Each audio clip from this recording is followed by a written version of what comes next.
Hermanos, sean bienvenidos a nuestra segunda clase del estudio de nuestras raíces.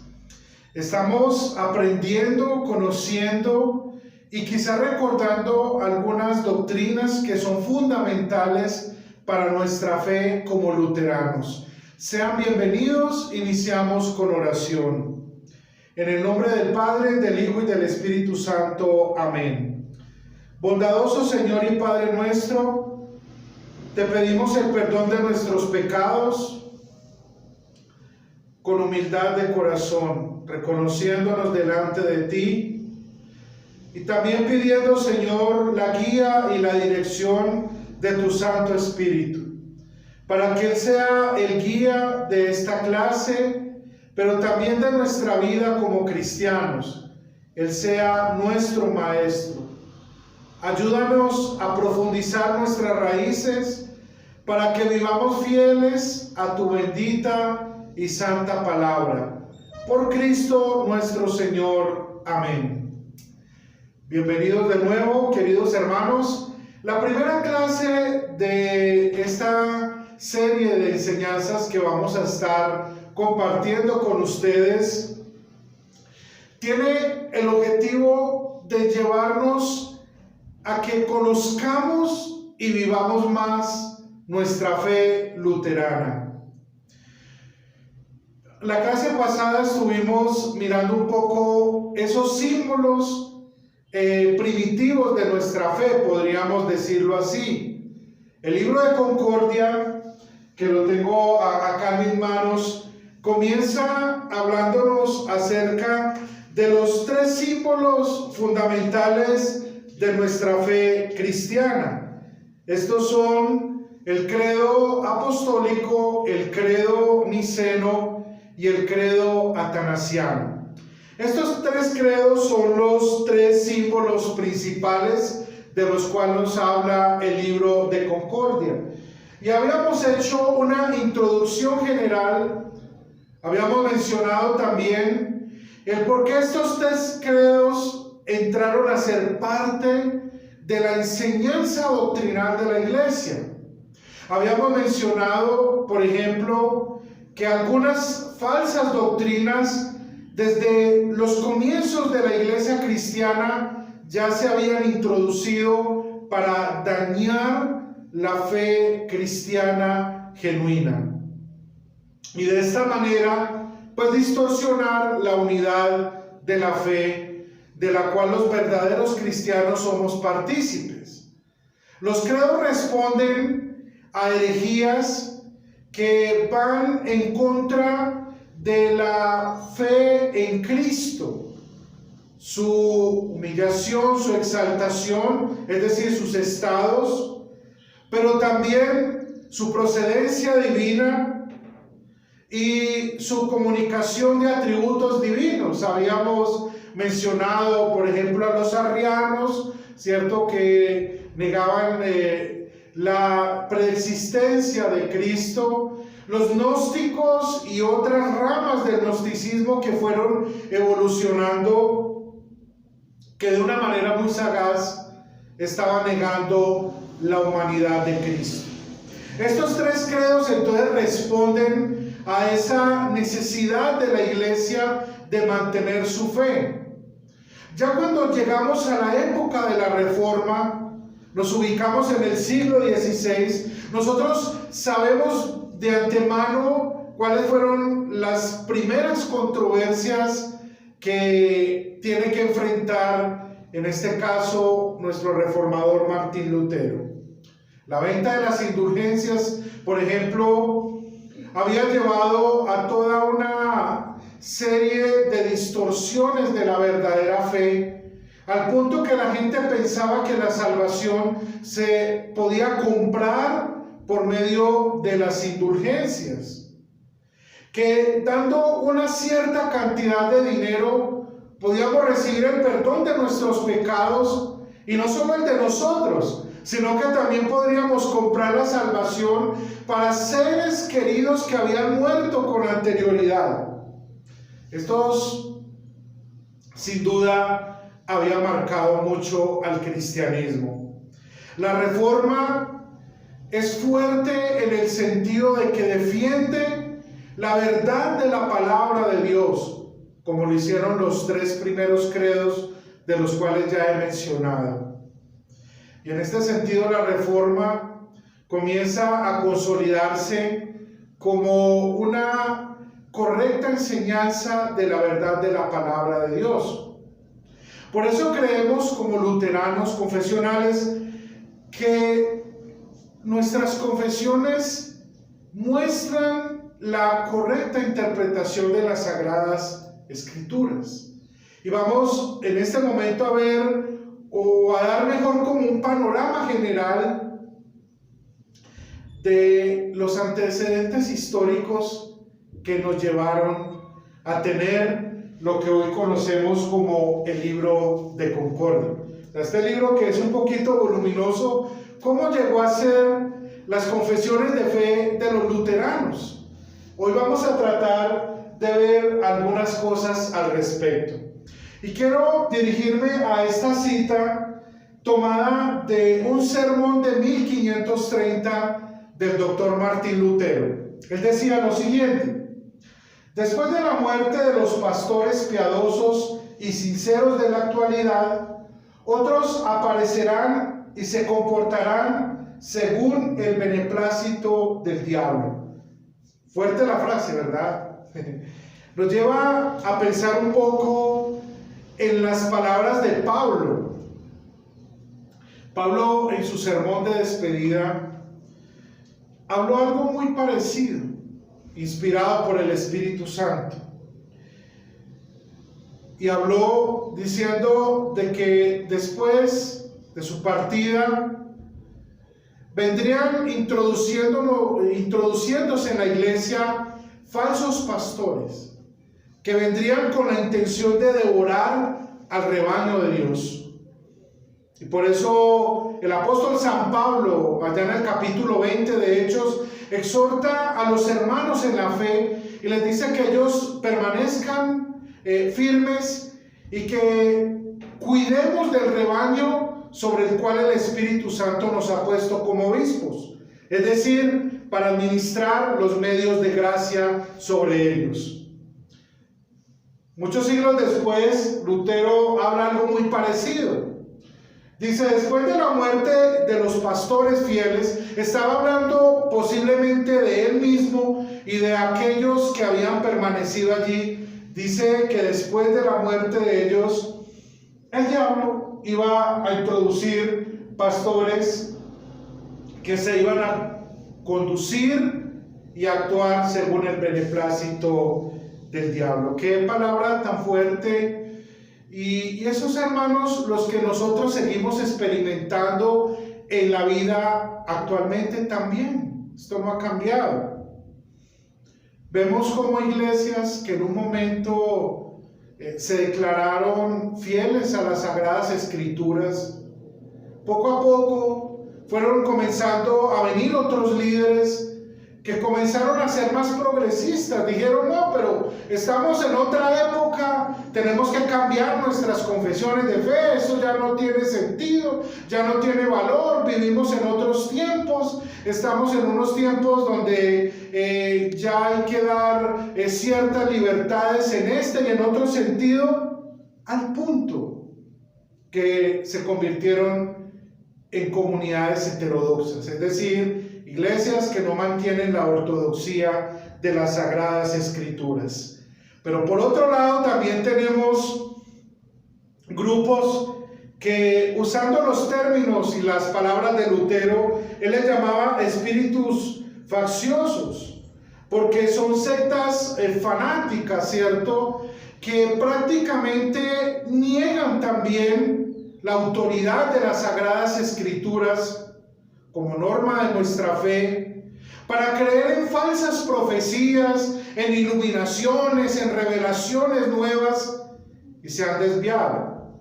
Ya desde la época de la Reforma conocemos de ese tipo de personas que actuaban así. Tanto fue que Lutero escribe, o uno de sus escritos va dirigido contra ellos. Y Lutero se afirma siempre, y es lo que a nosotros nos hace también ser cristianos confesionales, afirmarnos en las Sagradas Escrituras. Las Sagradas Escrituras son la palabra de Dios que el Espíritu Santo inspiró y que obró en ellos, y que hoy tenemos y que creemos fielmente en ellas. Y Lutero continuamente nos remitía al Evangelio, diciéndonos que es el más grande tesoro que los cristianos podemos tener. Desde sus tesis, desde las 95 tesis, en la tesis 62, si no estoy mal, no la tengo acá, pero Lutero decía que el verdadero tesoro de la iglesia es el sacrosanto evangelio de la gracia de Dios. Nuestro tesoro es la palabra de Dios. Y creemos que nuestras confesiones han interpretado correctamente las Escrituras. Y por eso las valoramos y las amamos. Volviendo a nuestra historia, entonces, como luteranos, después de la muerte de Lutero pasa lo que él tanto temía, que habíamos mencionado aquí en esta frase. Iban a venir algunos que se iban a comportar según el beneplácito del diablo. Felipe Melanchthon, algunos de ustedes de pronto lo han escuchado, que fue quien redactó la Confesión de Augsburgo en el año de 1530. Inicialmente fue un teólogo que estaba al lado de Lutero, joven, con muchas virtudes que debemos destacar también nosotros. Según nos dicen los historiadores, era un buen conocedor de los idiomas originales en que se escribió la Biblia, es decir, hebreo y griego. Era un hombre que estuvo muy comprometido con Lutero, pero que por su carácter débil siempre se mostró vacilante también. Cuando muere el doctor Martín Lutero en el año de 1546, los luteranos tienen que enfrentar desafíos muy grandes.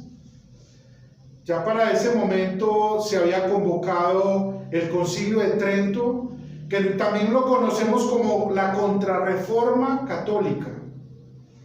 Este concilio tenía la finalidad no de estudiar a fondo las grandes doctrinas de la fe cristiana y definirlas de acuerdo a las Sagradas Escrituras, que ese era el deseo que Lutero tenía cuando él por muchos años había apelado diciendo que era necesario que se convocara un concilio universal donde se convocaran a todos los obispos y teólogos de la iglesia para que debatieran según las Sagradas Escrituras los artículos de fe. No, este concilio no tenía ese espíritu. Todo lo contrario, era un espíritu enérgico en el cual la Iglesia Católica Romana pretendía ser radical y, según las palabras de ellos, apagar con el fuego del protestantismo.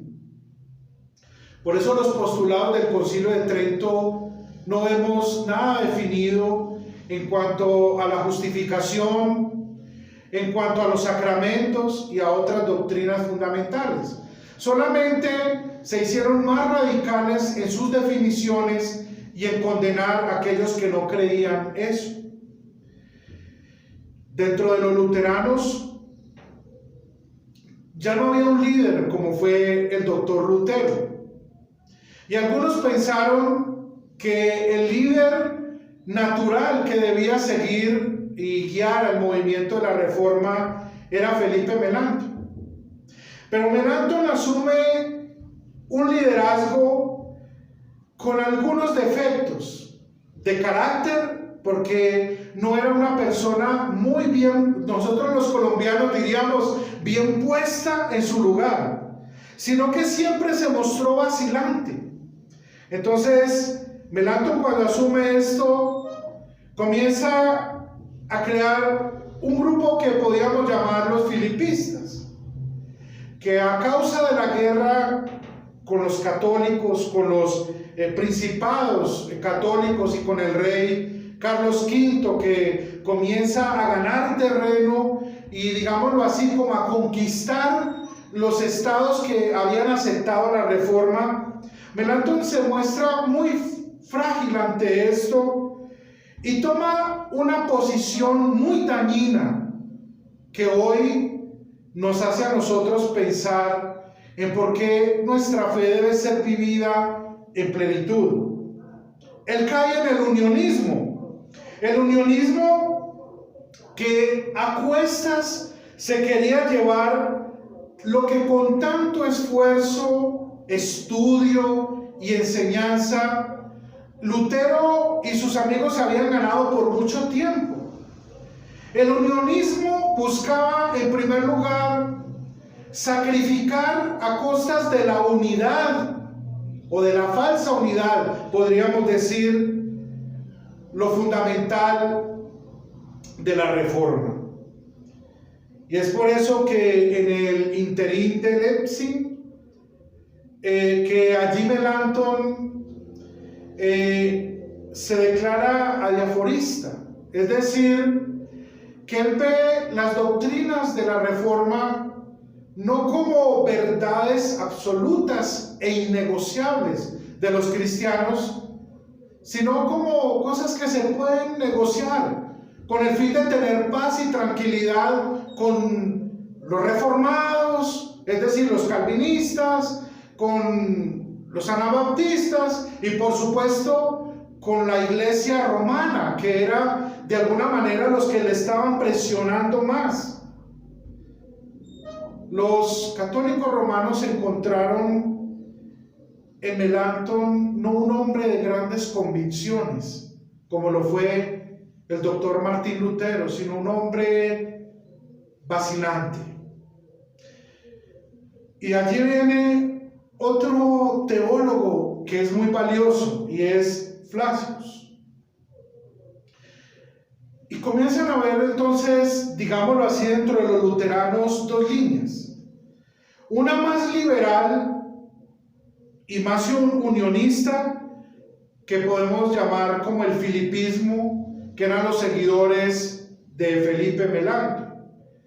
Y otros que se mantuvieron más conservadores, que eran los seguidores de Flacius, que siempre apelaban a mantenerse firmes en los principios luteranos. Esto, miremos hermanos, que hoy no ha cambiado mucho.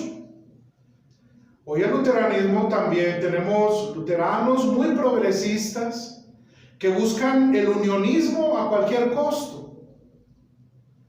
Hoy, lamentablemente, muchos han sacrificado el evangelio, la palabra de Dios y las doctrinas fundamentales de la fe cristiana en virtud, según ellos, de la unión. Hoy tenemos que estar unidos y hay frases que en el lenguaje coloquial tienen mucho peligro también. Frases, recuerdo algunas ahora, por ejemplo, decimos, es que Dios es uno solo, el Dios es de todos. Todos los caminos conducen a Roma, dicen algunos. ¿Qué peligro es caer en eso? Lo que nos une, y desde ya creo que como profesor uno siempre busca que los estudiantes continúen en la secuencia, desde ya los invito porque la próxima clase vamos a ver entonces el por qué es importante tener estas confesiones y cómo las confesiones se aplican a la vida de la iglesia. Pero por ahora, y ya para ir como cerrando la enseñanza de hoy, que fue un poco más histórica, hay 9 controversias que no sé si las alcancen a ver, están acá en el televisor, que son las 9 controversias que la fórmula de concordia va a definir. Porque como ya dijimos,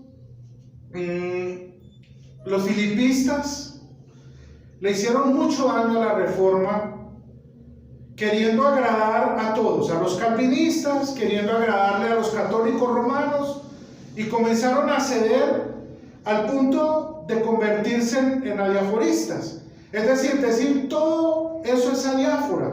Eso lo podemos negociar, eso no es fundamental.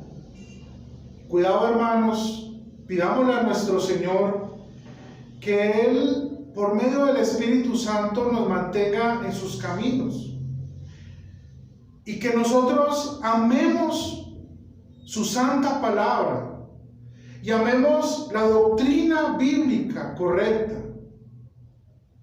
que son principios que no se pueden negociar. No podemos estar de acuerdo con aquellos, por ejemplo, que creen que la salvación se obtiene por las buenas obras, cuando nosotros tenemos suficiente profundidad para decir que el Nuevo Testamento y las Sagradas Escrituras nos enseñan que el hombre es justificado por la gracia, por medio de la fe, sin necesidad de las buenas obras. Entonces sería un gran peligro nosotros querernos unir con una persona o con personas que piensen así.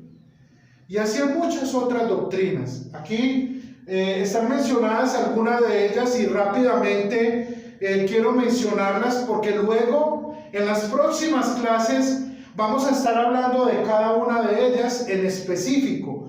Hoy solo quiero dar una introducción como para que empecemos a pensar un poco, a profundizar, a mirar qué es lo que verdaderamente nos hace luteranos confesionales. Adiaforista. Como ya les he mencionado, Felipe Melanchthon en el interín de Leipzig se declaró un adiaforista porque él prácticamente decía que aquellas doctrinas que nos dividían de los católicos romanos, de los calvinistas, deberíamos considerarlas adiáforas y deberíamos volcarnos a buscar la unidad a cualquier costo.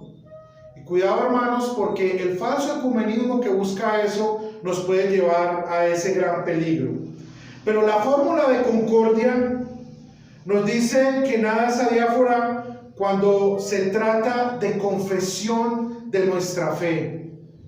La doctrina de la justificación no es adiáfora, es una doctrina fundamental, es el cuerpo sobre el cual descansa la enseñanza de la Biblia. Que hemos sido justificados por la obra perfecta de Cristo en la cruz por nosotros, y que por su muerte y gloriosa resurrección hemos sido declarados justos por la misericordia y el amor de Dios. Entonces no es un juego. De esto vamos a estar hablando más a profundidad más adelante. Los majoristas, que son los segundos que tenemos allí, son aquellos que siguieron el pensamiento de un teólogo llamado Jorge Major, que decía que las buenas obras eran necesarias para la salvación. La fórmula de los luteranos, la fórmula de concordia, dice que las buenas obras son necesarias como fruto de la fe, pero no para la salvación. Ahí está la diferencia. El sinergismo que está allí, o los sinergistas, el sinergismo era ya una doctrina desde la antigüedad, prácticamente desde la época de los padres de la iglesia. Ya el sinergismo comenzaba a introducirse y a crear error en la iglesia. El sinergismo enseñaba que el hombre podía cooperar en su propia conversión. Agustín de Hipona se tiene que enfrentar muy fuerte al sinergismo, y algunos de sus escritos van precisamente combatiendo esto. Aquellos que pensaban que uno podía cooperar en la salvación. Yo recuerdo a un buen amigo, pero no hermano en la fe, hago la claridad, que alguna vez hablábamos sobre este tema. Él pertenece a otra denominación. Él me decía, yo no acepto eso de que la obra de Cristo haya sido el 100%. Yo pienso que así sea el 1%, me corresponde hacerlo a mí. Y él siempre me discutía y decía, no, así sea el 1%, el 10%, pero yo tengo que hacer algo. Y bueno, siempre terminábamos en unas controversias un poco fuertes, y yo le terminaba diciendo, tú eres un sinergista que crees que cooperas en la salvación, pero las confesiones luteranas nos dicen que Dios es quien convierte al hombre, porque su voluntad está cautiva por el pecado, ¿cierto? Entonces es Dios quien tiene misericordia, y en esa pasividad del hombre Él le otorga el arrepentimiento y la fe para que pueda creer en el perdón y en la gracia que Dios le imputa por medio de Cristo. Flaciana, ¿cierto?, que tenemos allí, que vamos a profundizar después. Entonces era la controversia acerca del pecado original, y acerca de esto nuestras confesiones dicen que el pecado original no es parte de la sustancia del hombre, sin embargo lo compenetra de manera tan profunda que el hombre está totalmente corrompido por naturaleza. Es lo que llamamos el pecado hereditario o el pecado original. La siguiente que tenemos allí es la Osidaistra Estancaria, que nos está hablando de dos personajes.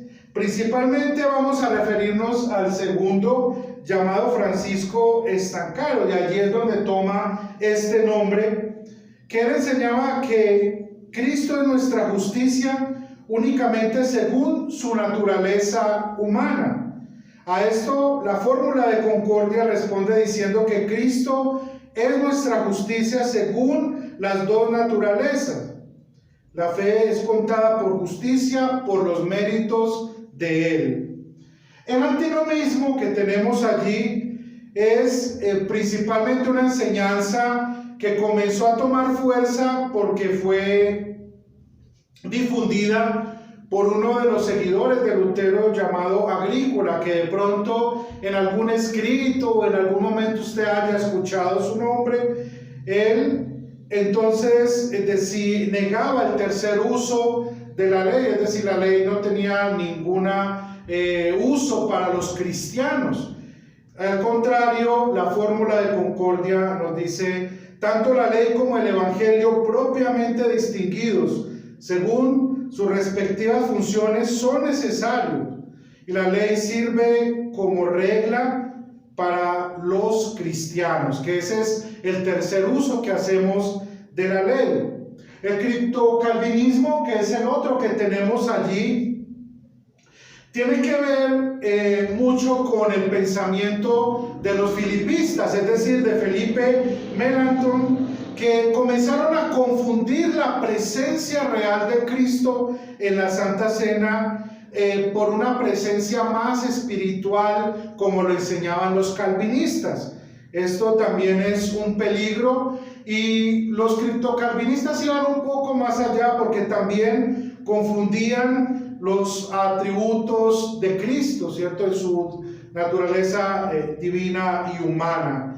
El descenso de Cristo a los infiernos, que es el otro que tenemos allí, también fue un punto de controversia que nosotros vamos a desarrollar más adelante de una manera general, ¿cierto? Porque sabemos que Cristo descendió a los infiernos triunfalmente y exaltado según la naturaleza humana. Y la predestinación, o la doble predestinación, como era el error, o es el error aún también de los calvinistas, nosotros creemos lo que nos enseñan nuestras confesiones, y sobre todo la palabra de Dios, de que la elección divina es de Dios, valga la redundancia, y es Dios quien llama a los cristianos a la fe para que le conozcan a Él, y que si una persona se pierde, esa persona se pierde por su propia culpa, no por culpa de Dios. O sea, no podemos pensar de que Dios es el que está mandando gente, sino ha sido el corazón y la perdición de la naturaleza humana la que lo ha llevado a él a la condenación. Esto, hermanos, es fundamental. Quería solamente hoy referirme a la historia de nuestras confesiones, todo esto que hemos hablado, y como les digo, dentro de 8 días vamos a ver cómo podemos o cómo usamos las confesiones de fe de nuestra iglesia luterana, cómo se aplican al culto, a la enseñanza, por ejemplo, del catecismo, a la vida cristiana. Esto es muy importante, así que los animo para que sigamos estudiando juntos las confesiones de nuestra iglesia luterana. Vamos a terminar con oración. Padre, te agradecemos por el estudio de tu palabra y por llamarnos en el amor y en la gracia y darnos también la fuerza para nosotros seguir firmes en tus caminos, amando tu bendita palabra y siendo fiel a la enseñanza de ella. Guárdanos en tus caminos, en Cristo Jesús, nuestro Señor. Amén. Dios les bendiga en Cristo Jesús.